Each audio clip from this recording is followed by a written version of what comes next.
Hello, and welcome to the third recording of my allegedly live chat, which, as ever, is always a few minutes late. So I'm starting this at 6:43, which means I'll get my first complaint at 5:01, and it'll upload because it takes ages to sort of process the data, but it'll upload probably about 10 past, quarter past 5.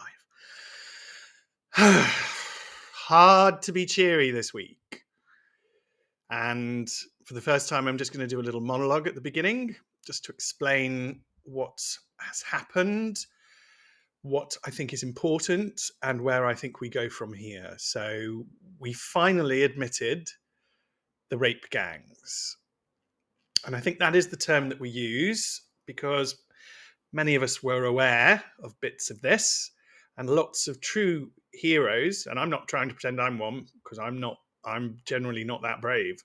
But a lot of true heroes were trying to bring this to our attention. It's fair to say we have had a lot of prosecutions, and this is how a lot of it has come out. I think what really tipped everything over the wagon this week was the transcript from Oxford, which is so traumatic. I mean, I just don't mind admitting I cry at this stuff. I can't deal with it. I don't want to deal with it. I don't want it to be true. Don't really want to live in a world where this is true.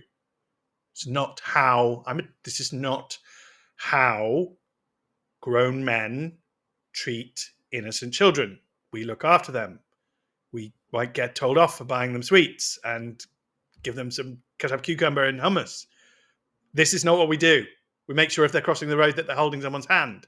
If they're in danger, we run to protect them. If there's a lunatic running towards them, we run towards the lunatic.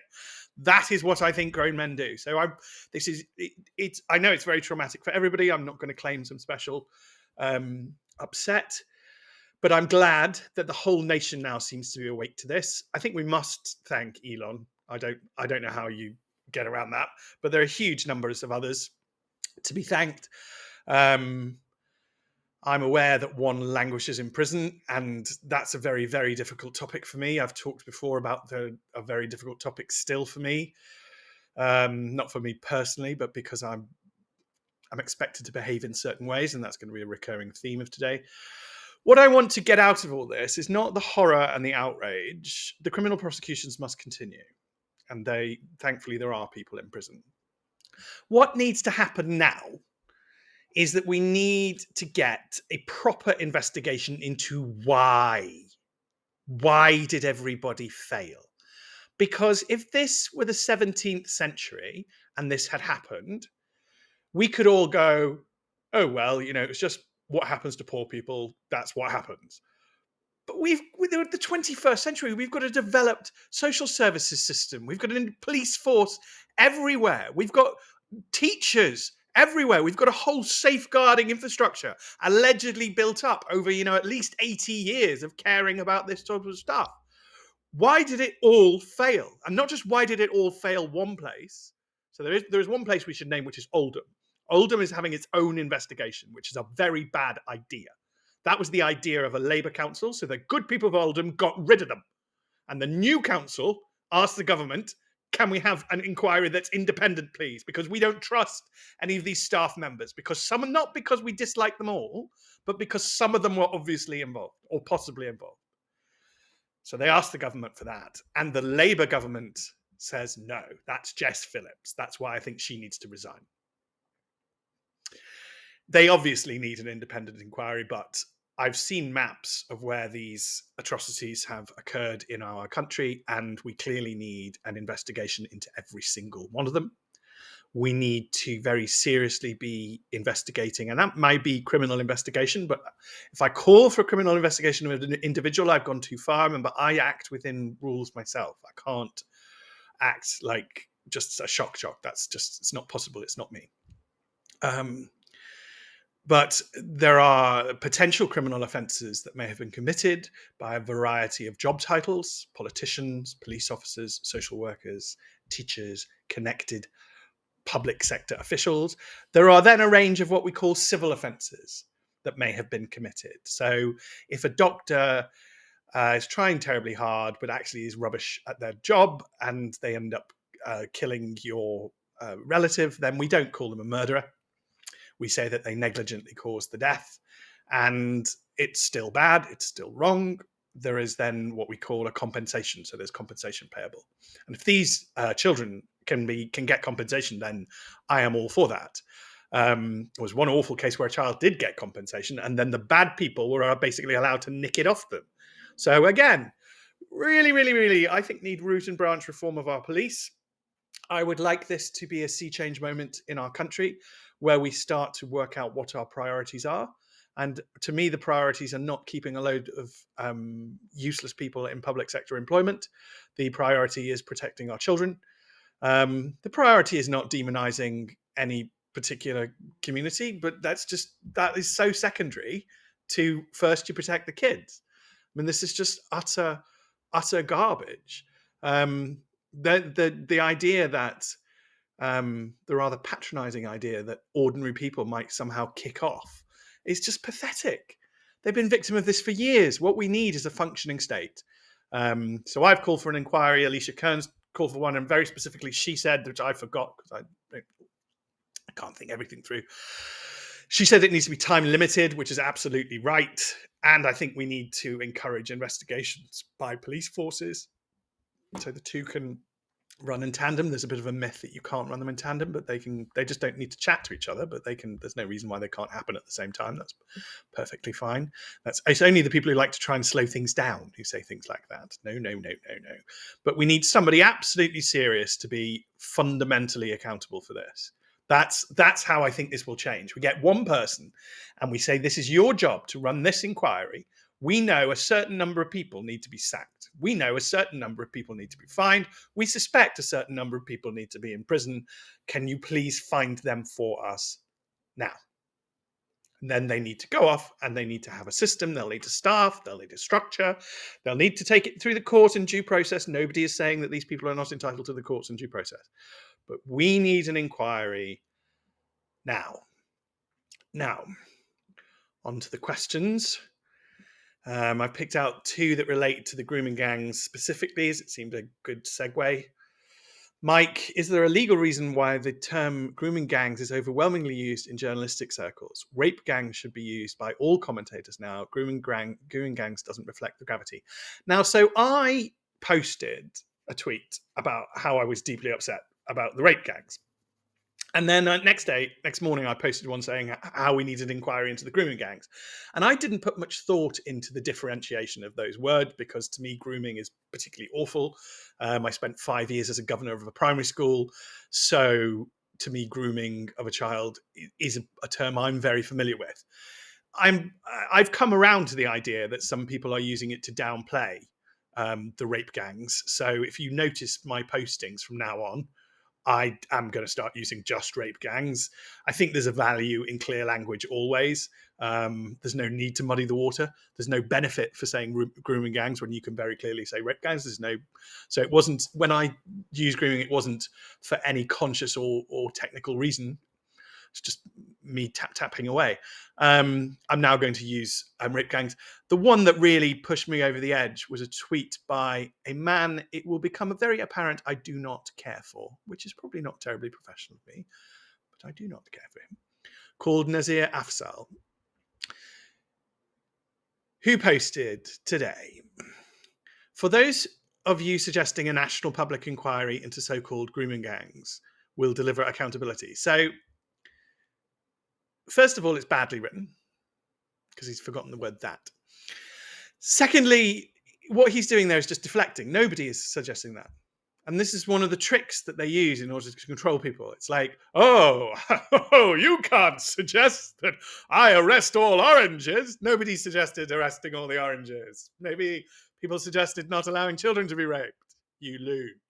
So the first part of it, I mean, that's just exactly the people who write tweets like this, I just hate them.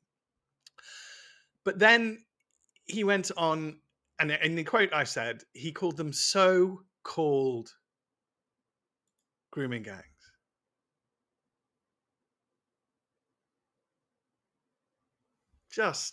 They're not so-called.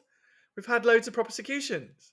I mean, sure, this is why I'll call them rape gangs. And I will never call them so-called because they exist.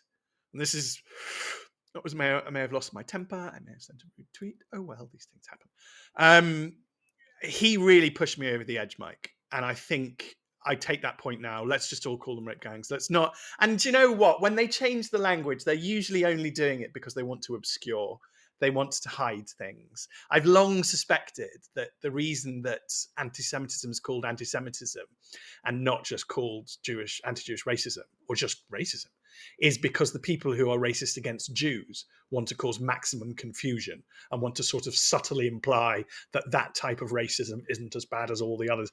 I just keep a real eye on the people who change words. They are dodgy, and maybe you're all right to be awake to it, and maybe I should have paid more attention.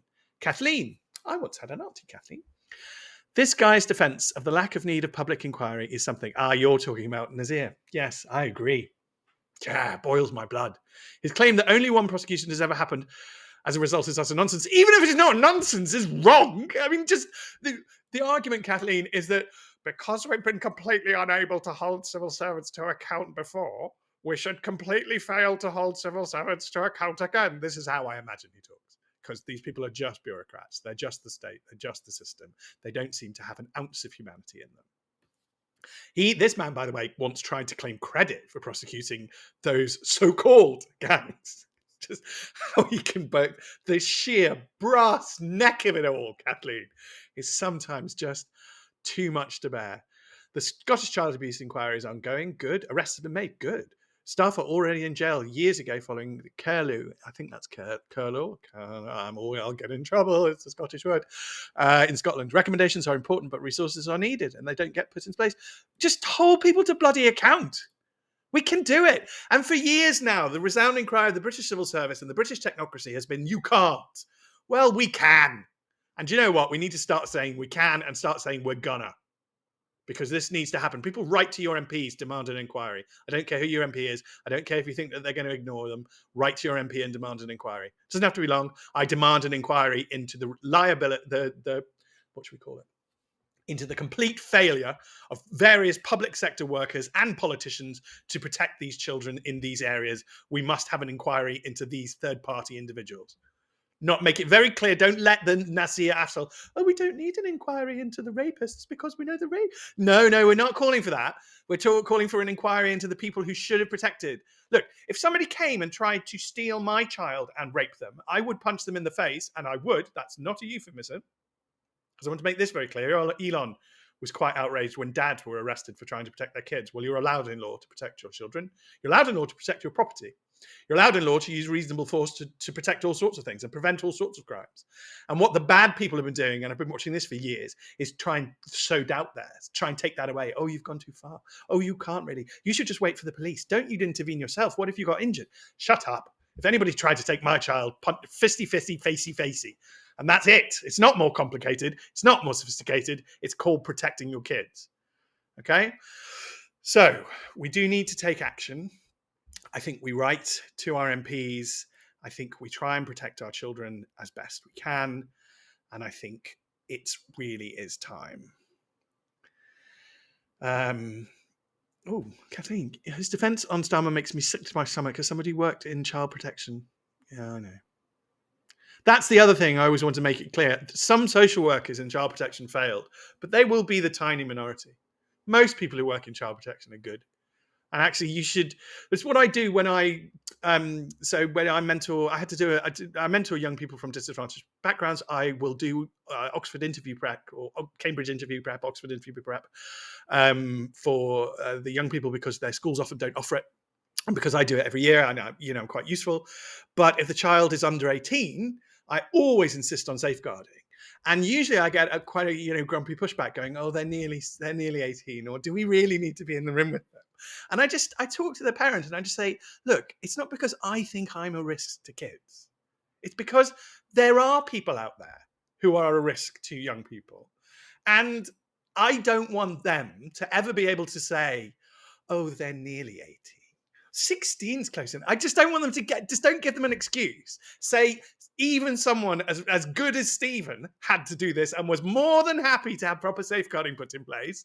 So I'm afraid, Mr. Frankly, a bit dodgy, you have to have it too, whether you like it or not. Okay, thanks, bye. I think that by volunteering to do it, I'm helping to protect kids. And I think good social workers, good child protection officers should be the first, and probably would be, probably hidden by management, but probably would be the first to go, "Do you know what, that one's failing."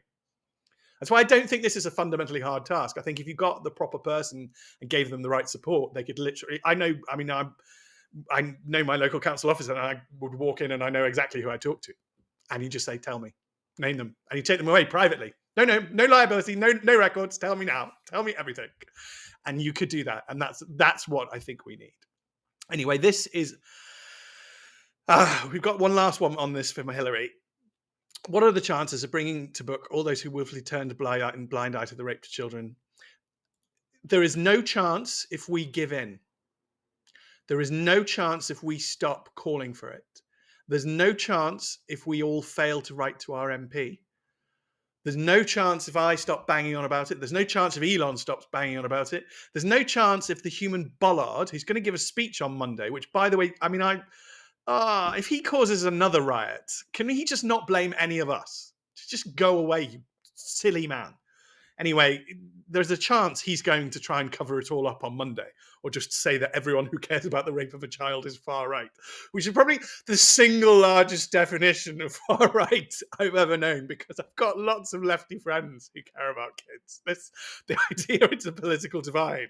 I mean, if he says that, well, the man's just, there we are. Worst prime minister of any party ever. But I hope the chances are good, Hillary. I really do. And I'm not going to shut up about this. Right. Let's a little bit more positivity. So this lovely message from Anthony. He also sent a video through. Do send things like that through. There are some things I can't comment on, but I am always happy to look at things. Anthony, hi, Stephen. I just wanted to express how much I appreciate your Substack. See, this is a recurring theme. We people are lovely. We are the nice people. Oh, by the way, extreme thank you. Big shout out to all the people who've become paid subscribers since last time. There has been a big uptick. That's absolutely great. There's a sale and it ends in 3 days. So people really ought to use a sale. I should probably promote that more. But we're just nice people. You have a knack for turning negatives into constructive discussions. Well, we sort of have to, don't we? Which is especially important in fields like law, where every word and context matters significantly. Yes, but it's also, law is not a cudgel to beat people with. It's a fun thing to engage with. I have been immersed in the study of patent law. Ooh, so not an easy one. Patent law is quite hard. For the last 5 years, it's very technical. Lots of engineering and technical details and maths, things I'm scared of. And I can attest to its complexity, yeah. It's quite the minefield. Maybe one day I'll do a piece explaining how it's sort of part of the legal system and sort of separate. Yeah, probably because they're just so specialist. Anyway, thank you for your inspiring work, and I look forward to more of your thought-provoking words. That's very kind. See, nice. Just loveliness. Pure loveliness. We are all the good people. So if the human bollard calls us far right and tries to imply we're bad people or shame us in any way, just having none of it. We're the good people. We're the nice people who care about kids and who are polite to each other. We're not bad. Jane, why is Starmer allowed to silence Parliament and so that MPs are unable to question him about Southport? There are 2 points here. Starmer's able to do it because the Speaker of the House of Commons is appalling and will do what Starmer says. And I don't think that's unfair to say. The first thing they do, by the way, when I say things which are true is to go, that's terribly unfair of you to say. It's like, well, no, because there was the vote and he allowed it all to be moved because of the protest outside and everybody was worried about their Labour constituency. And there have been numerous occasions upon which a minister of the Crown, including the Prime Minister, has misled the House of Commons and he's done nothing. So, no. It's a bit like when Harriet Harman carried out the most disgraceful trial in our history in hundreds of years, stamped her foot and then demanded that we all pay her respect. And I said, no, respect is earned and the Speaker has failed to earn any respect, in my opinion. You may think of him entirely what you will. The second point is the only important one about Southport, which is that we are all, me included, staying voluntarily as silent as possible because the last thing anybody needs, I feel he would do this if he were given the slightest chance. He would shut that trial down and go, oh, they can't have a fair trial. I feel he wants to do that, to almost punish us, to teach us far righties a lesson and go, ha ha ha, he can't have a fair trial, shut the trial down. And they've done it before. They did it with the poor case of the girl who was turned into, I can't even say, the poor girl. That trial was cancelled. So you just don't give them anything to cancel a trial, right? We're just going to watch. We're not so that's why the second point about Southport, and I beg you all, say nothing. He will, if you say the most innocuous thing about it, he will twist it. He doesn't, just don't. Next question. Catmint has pointed out Charlie. So Charlie Bentley Astor, a young lady I find particularly impressive. She is a friend. We see each other at parties. And I think very highly of her. She's very clever, but she's also got her heart in the right place. She went through something truly awful. I advise everybody to watch her Heretics episode. I feel very paternalistic towards her. And yes, my child and I, she's on our prayer list that we pray for because we hope that she hasn't been permanently harmed in any way. But I think very highly of Charlie. She's got a fierce brain. She's obviously well motivated. She's one to watch and pay attention to.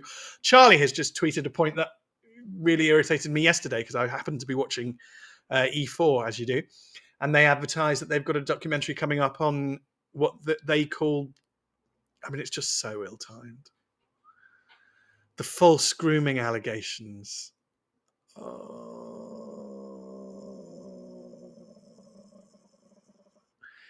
If they had any basic humanity, they would cancel this documentary. They don't. So at 9 p.m. on Tuesday, expect the documentary to air. It will be mostly, this is the thing. This is why not only are they being deeply offensive, not only are they not protecting our children, not only are they coming across as completely lacking in any basic empathy, they're also really boring because we know all of their opinions, absolutely all of them already. The entire thing will be why Tommy Robinson is the worst thing since evil ever. It's just who wants to go through an hour after hour after hour of that? It's just a pointless waste of time. It's just that they're making themselves irrelevant. This is why Channel 4 is in so much financial trouble. You have no audience because you're boring. Okay, if you all knew what I was going to say on this before I said it, you'd probably think I was really dull. Ugh. But yeah, good to flag. I'm glad Charlie's flagged it. I'm probably not going to bother because Channel 4 are not going to listen to any of us. They're going to label us all far right. They're going to be very, very proud of their little documentary they've made. And they're going to seriously irritate the country by running a lot of pieces on purportedly false allegations. Well, it doesn't really matter because we've got thousands of real ones. So spend some time on them. No, I'm Channel 4. I want to spend some time on the allegedly false one. Okay, fine. Yeah, you be you, Channel 4. You be you. Melanie, you sent in a very heart-moving piece about the government. I wanted you to know just that I'd read it. And that, I mean, obviously I agree. I think we all agree. I've made the constitutional point that this government does not have any right to last for another 4.5 years. I'm starting to think it won't. I'm really starting to think it will. I mean, at least I think that Keir Starmer will go. I don't know how do you stay in this situation? How do you stay? And we'll owe an awful lot to Elon. We'll owe an awful lot. And we'll have to think about this because, once we have rules, we must apply them both ways. But we will owe an awful lot to foreign interference in our democracy. Which means when we come to think about foreign interference in our democracy, we should have a rule that applies fairly and equally to everybody on all sides. It's fair to say that the people who are currently banging on about Elon and crying through their teeth are crying crocodile tears because they all didn't care about Soros or any of the others. Charlotte Gill's done a brilliant breakdown of all of the foreign billionaires who interfered on their behalf, so they haven't got a leg to stand on. But as ever, it's not my job to mediate between two warring political clans. My job is to stand with the law.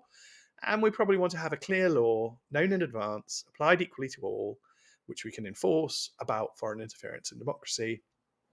Does this cross any line I could conceive us having? Don't think so. It's his personal opinion that he doesn't like Starmer. The problem is he's super popular. But every single time in a general election, particularly parties of the left will try and court celebrities entirely for this purpose, and then they'll get endorsements of them. Patrick Stewart gave us his learned opinion on the ECHR, which is, it was nice to learn some law from. Look, I adore him as an actor, but again, once you meet these people, it becomes even easier to just not take them seriously. But and that's why none of you should take me seriously. I mean, I'm sure you don't, because I'm not terribly big, but never take me seriously just on the basis of who I am. Listen to words I say, apply them as an argument, think them through, work out whether I'm right or wrong. If I'm wrong, tell me why. Particularly put it in the comments, and then we can have a chat about it, or I can chat about it. I'd like to have more chats and things. I'm thinking about new content. So there's going to be all types of new content. I basically spend all my time. I've got enough now time to the more paid subscribers I have, the more time I can put into this. So I do need even more paid subscribers, but I can justify more content. So I just need to think up more. I mean, I don't know whether I'll ever get to the levels of Maya Tusi, because he just puts his entire life into his channel. But he's very, very successful. But there's a relationship between the two. The more paid subscribers I have, the more content I'm going to be able to produce. And then I want to ask you questions about what you want to learn. The law is massive. Which bits of it would be interesting, and once they're up, if I can learn how to organize things properly, hopefully it becomes a sort of archive, so that you can just suddenly decide, what, I want Stephen to teach me this, and let's just explore this together. But there's going to be much more content coming forward. The last one is Jane. Can you discuss the reasons why rapists and murderers cannot be deported because of their right to a family life, while the families of the victims and the victims themselves have to face the attacks in the street? What about their rights?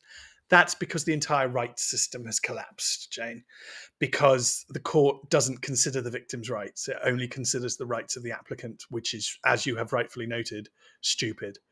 It leads to these utterly perverse results.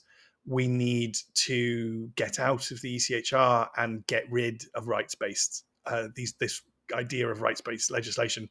It doesn't get us anywhere. It's not helping. It's clearly enraging people, and it's clearly stupid. If the law is reaching results which are clearly stupid, the fault is not the people who think it's stupid. The fault is with the law.